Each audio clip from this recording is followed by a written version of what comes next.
let's talk about the game, and let's talk about almost every aspect of this game. First, I want to address the people that are saying that, Team USA should be a cakewalk to get to gold, to ultimately win gold, and there shouldn't be any oppositions along the way, seeing as though me, alongside a lot of people that obviously watch Team USA, says that the world isn't necessarily close, and Team USA has the best team. I do admit that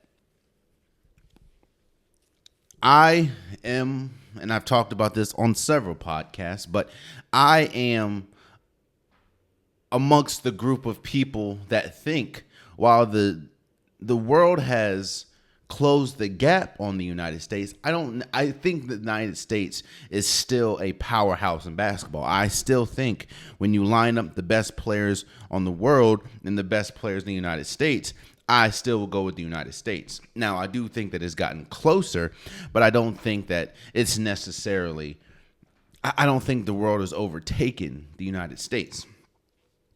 And I also understand that we're necessarily not living in that simulation. We're not living in that reality, meaning you're not lining up Nikola Jokic, Giannis Antetokounmpo, Shai Gilgeous-Alexander, Luka Doncic. You're not putting them on one team, which is another reason why I said that I think the United States is still the powerhouse in basketball, even though I will admit that the world has closed the gap. I still think the United States is number one, but the world is good.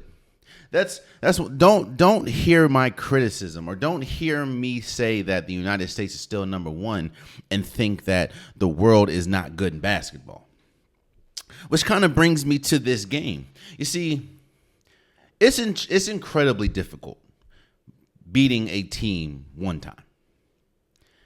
Even if you have better now, yes, it may be easier than, a series, but beating a team one time is difficult.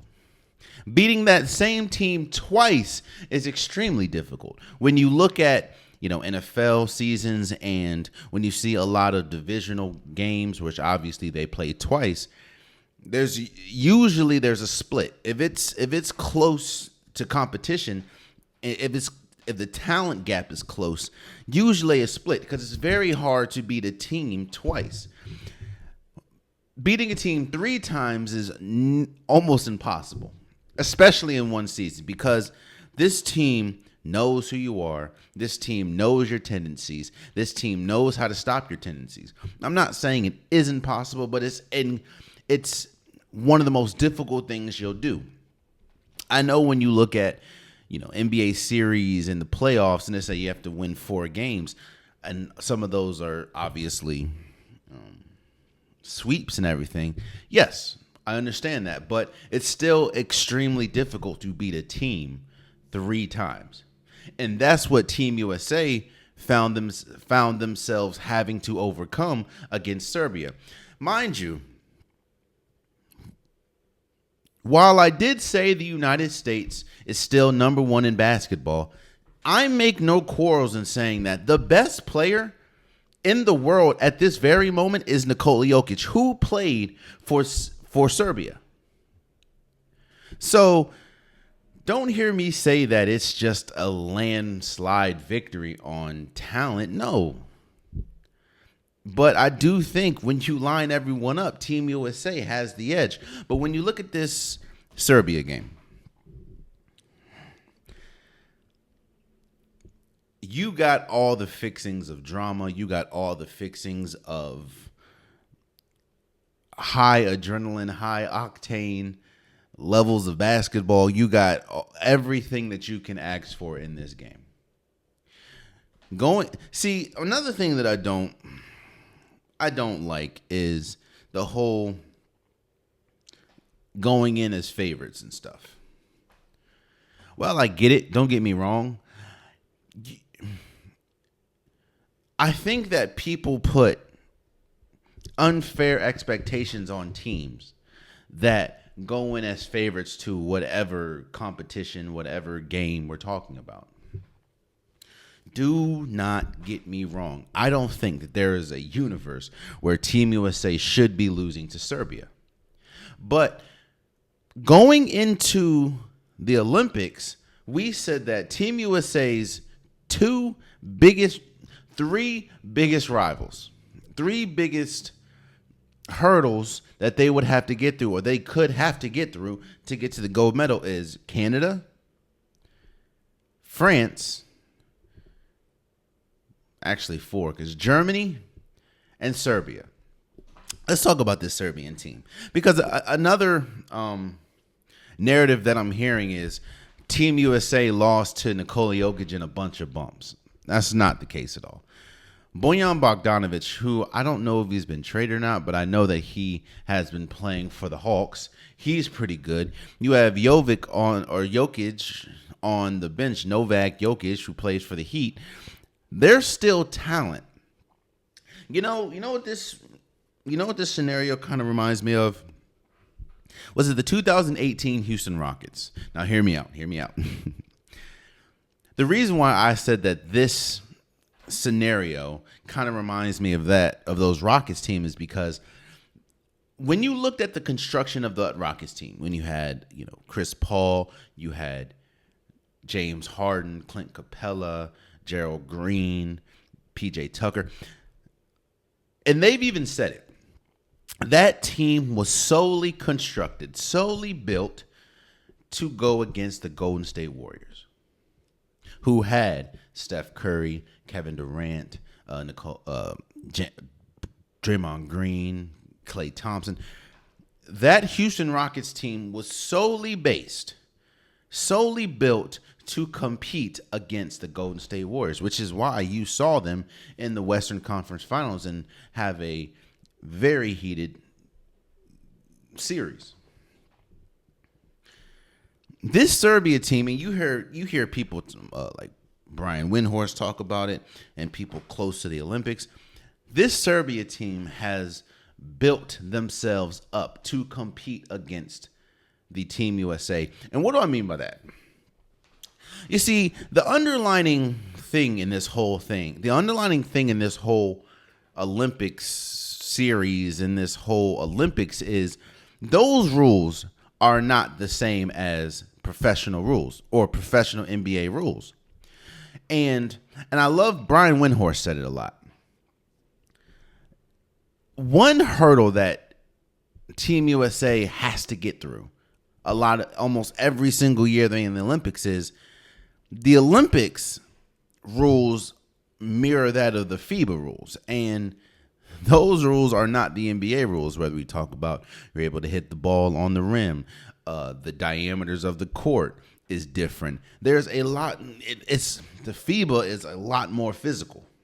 The Olympics let a lot more physicality go on than they do in the NBA, which is why you see the memes and you see people like Joel Embiid who try his hardest to, draw fouls and he might embellish the contact, but those same things would get you 2 buckets at the free throw line in the NBA, where in FIBA, they just tell you to get up. The Olympics, they say, come on, bro, let's get up. Well, there are some rules in the way the physicality is in FIBA that I love, and I wish the NBA would adopt that again. That's just not the case. So the way to, obviously, is to have the best players, but the way to advance in the Olympics, the way to advance in FIBA basketball is to have a physical team and a team that can shoot.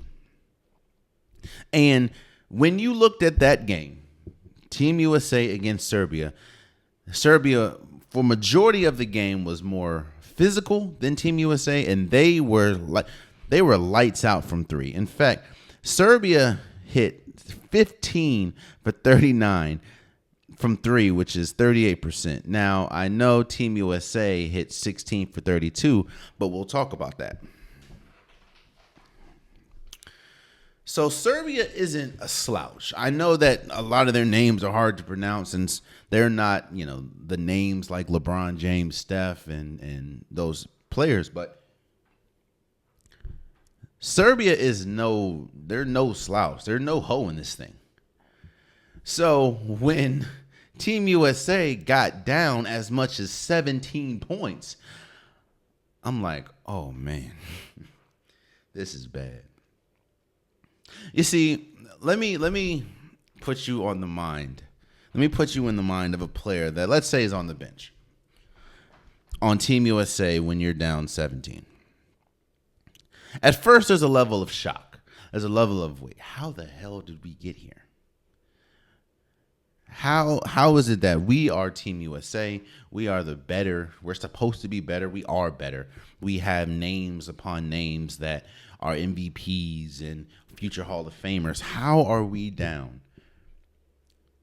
17 points to Serbia? No offense to Serbia, but how are we down 17 points?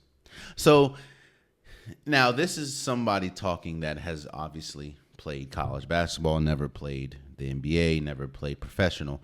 But I know how it is to be the favorite going into a game and you find yourself down big. So there's a level of shock. Then there's a level of, all right, hold up. Then you start doing the math. Can we come back? How can we come back? What do we need to do to come back?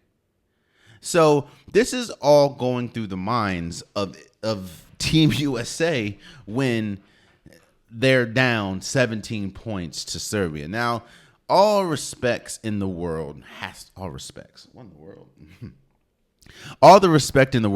to go to Serbia. They were incredible. Again, while I think Team USA was much better as far as talent, they had the best player. And that's one thing about basketball that's different from sports like football, that's different from sports like baseball. You having the best player gives you an advantage. We've seen countless times one player can win you a game. Now, and that's the difference about FIBA, the Olympics, and the NBA. There is no series here. It's one and done. Kind of like, college basketball. It's one and done, baby. So you have to be your best that day or you're out of here. Or if you're Serbia, playing for bronze instead of gold. But they had the better player in They had the best player in Nikola Jokic, and he played incredible. He had 17 points, 11 assists, 5 rebounds. When you play games like this, and nothing is going right, because absolutely nothing outside of one thing was going right for Team USA majority of this game. The beauty about being on Team USA and everything is, the saying is, you never know who it's going to be.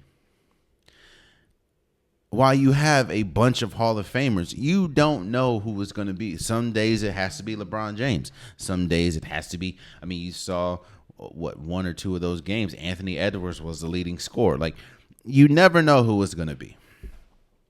And this game, it was the chef. It was Steph Curry.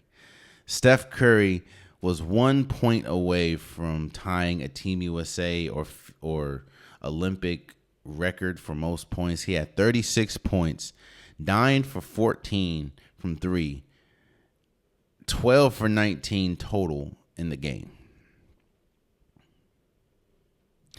And the thing that I think is going,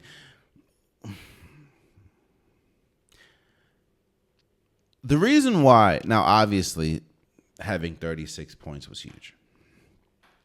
But the reason why a lot of those threes were so big is because how timely they were.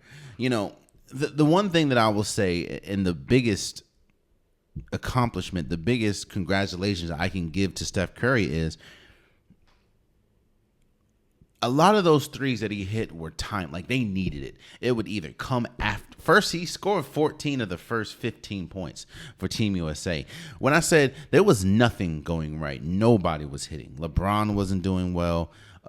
At first, Joel Embiid, no one was doing well. I mean, if you look, the starters, Devin Booker only had 6 points. Drew Holiday only had 3. Nothing was going right for Team USA in the first, let's say, 2 quarters outside of Steph Curry. And his buckets were timely, man. Like,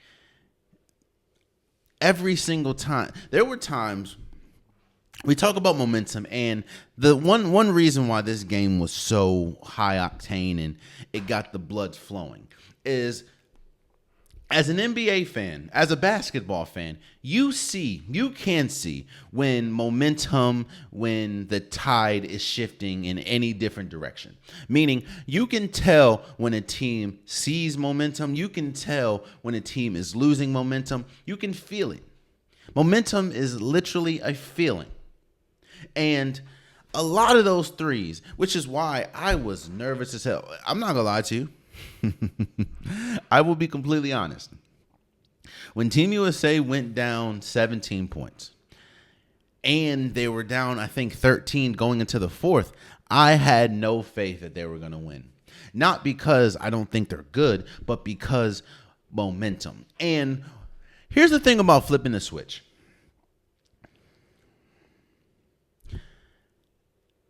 I'm one of those people where I have to see glimpses of the ability to flip the switch. Meaning, there has to be parts in the game where I have to see that, when you play your best, you can overcome X. Just because you have a big name, just because you guys are good, just because you may have the better team. If you have not shown me all game that you are able to flip the proverbial switch and do what you need to do, I don't think you're going to win.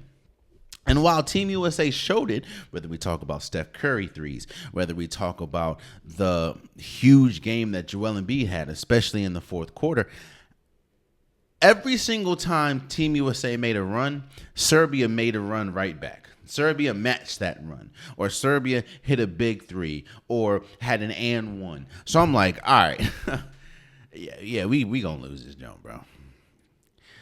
And to me, I said it, man.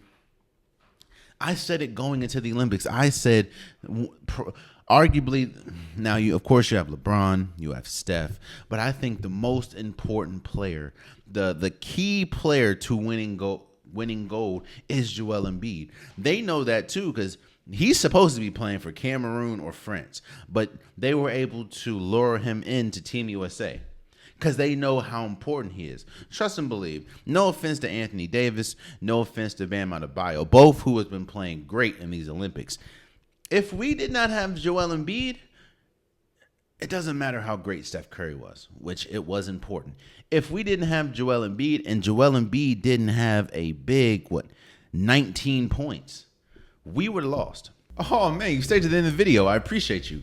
If you like what you saw, be sure to hit that subscribe button so you'll never miss any content from your boy. You can also go back and watch past episodes, past clips, and don't forget that the Unpopular Podcast, new episodes drop every Wednesday and Saturday. Appreciate you.